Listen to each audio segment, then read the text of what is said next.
আবু মুসা আশআরী রাদিয়াল্লাহু তাআলা আনহু বলেন, রাসূল সাল্লাল্লাহু আলাইহি ওয়াসাল্লাম বলেছেন, পৃথিবীর মানুষ তিনটা কাজ করো, সামাজিক কাজ।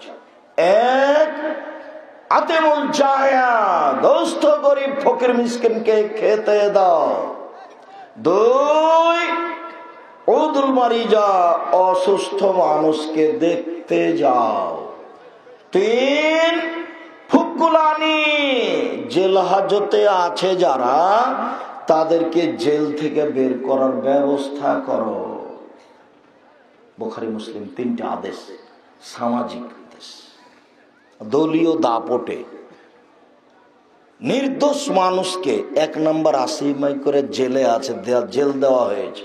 নওগাঁ জেলে 20 বছর থেকে জেলে আছে।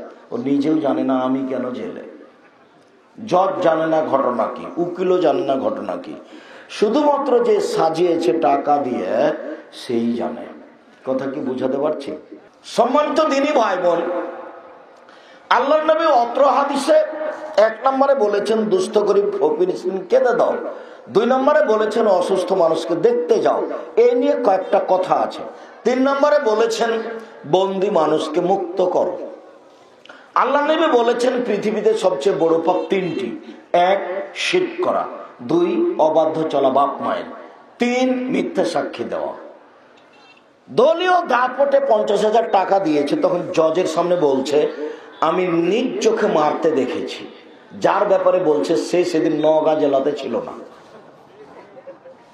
এর নাম মিথ্যা সাক্ষী। এই দিয়ে ওর জেল হয়ে গেছে, 20 বছর থেকে জেলে আছে। দরজায় স্ত্রী দাঁড়ায়, লোহার গেট, এদিক একটু সাদ করে স্ত্রীর গায়ে হাত দেওয়ার কোনো পথ নেই। বাচ্চারা জেল গেটে গিয়ে কান্নাকাটি করে, বাচ্চার মাথায় হাত দেওয়ার কোনো পথ নেই। 20 বছর থেকে স্ত্রীর সাথে পাশাপাশি কোনো কথা নেই। 30 বছর থেকে সংসার বিরান হয়ে গেছে, বাড়িঘর ভেঙে চলে গেছে, স্ত্রী বাড়ি থেকে চলে গেছে, সংসার বিরান হয়ে গেছে। মিথ্যা কেসে, আপনার মিথ্যা কসমে সে লোকটা 30 বছর জেল হয়েছে। বলেন এ আবার কোন জীবন? দলীয় দাপটে, ক্ষমতা দেখিয়ে, অর্থের বলে, সামাজিক ক্ষমতায় তাকে জেল দিয়েছে। বুঝতে পারিনি জুলুম কাকে বলে।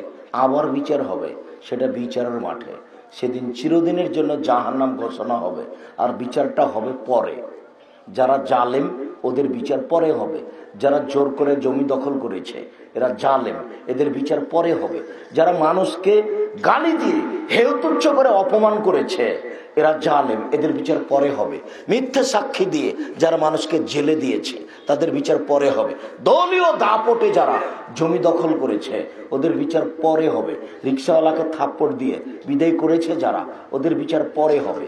এদের বিচার পরে মানে যদি 1 দিন দেরি হয় তাহলে 50,000 বছর, আর যদি 3 দিন দেরি হয় তাহলে 1.5 লক্ষ বছর দেরি হবে। যদি 500 বছর দেরি হয় কতদিন দেরি হবে তা আপনাকে আমি বলতে পারছি। তবে যাদের দেরি হবে না, হাতে হাতে বিচার হয়ে যাবে, তাদের বিচারের সময়সীমা হলো 1 ওয়াক্ত ফরজ সালাত আদায়ের সমান, 5 থেকে 7 মিনিট 10 মিনিট, এর মধ্যে একজনের বিচার হয়ে যাবে। সব বিচার ঠিকঠাক হয়ে যাবে। বিচার ডান দিকে দেখবে, বাম দিকে দেখবে, এই তো পাপ।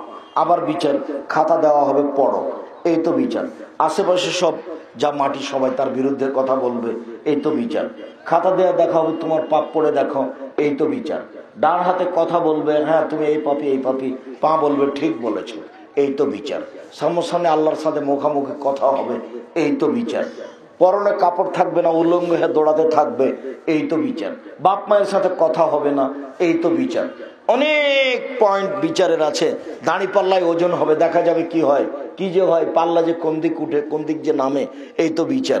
এতগুলো কয়েক মিনিটের মধ্যে হয়ে যাবে।